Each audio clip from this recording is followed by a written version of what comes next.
for our kai. Pippi's got by.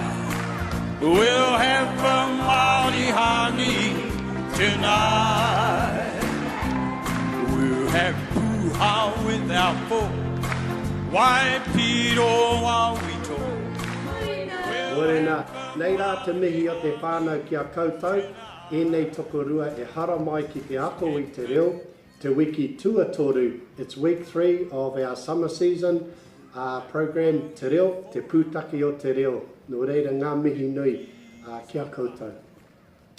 This week whānau, it's all about the kai and our karakia kai and te kai o te rangatira, which is our kupu and our kōrero. So the whānau have got some mahi here. They've been doing their books and their cards. They've been making te whakahua, te kupu. So I'm going to hoatu ki a Robin and nāna ētahi kupu hau. Hua whenua. Hua whenua. Hua whenua. Kāpiti. Kāpiti. Parareka. Parareka. Riwai. Riwai. Taiwa. Taiwa. Ka whai Robin. Pōkina. Pōkina. Pōkina. Kānga. Kānga. Ko whiti whiti. Ko whiti whiti. Wairoriki. Wairoriki. Wātakaraki. Wātakari. Ka pai, oh, ka pai. Ka pai, anei ngā hua whenua, anei ngā Huaraka. huaraka. Huaraka. Panana. Panana. Maka. Maika. Kreke. Krepe. Waina. Waina. Honna. Hona. Ka pai, ka pai. Pata. Pata. Hopuru. Hopuru. Hi moi moi. Hi moi moi.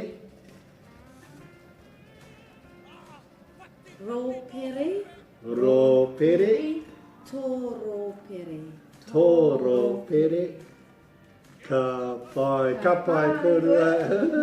Ka pai whānau anei te mihi o te whānau ki a koutou. Me tō mātou karakia hei mihi ki te kai e horahia mai nei. Nō reira, nau mai i ngā hua o te wao, o te ngākina, o te wai tai, o te wai Māori. Nā tāne, nā tangaroa, nā rongo, nā maru. Ko rangi nui e tui honei, ko papa tuanuku e tapoto ake nei. Kia tuturu, whakamaua, kia tina, tina, hauie, huie, taikie. We'll have the Māori Pukana.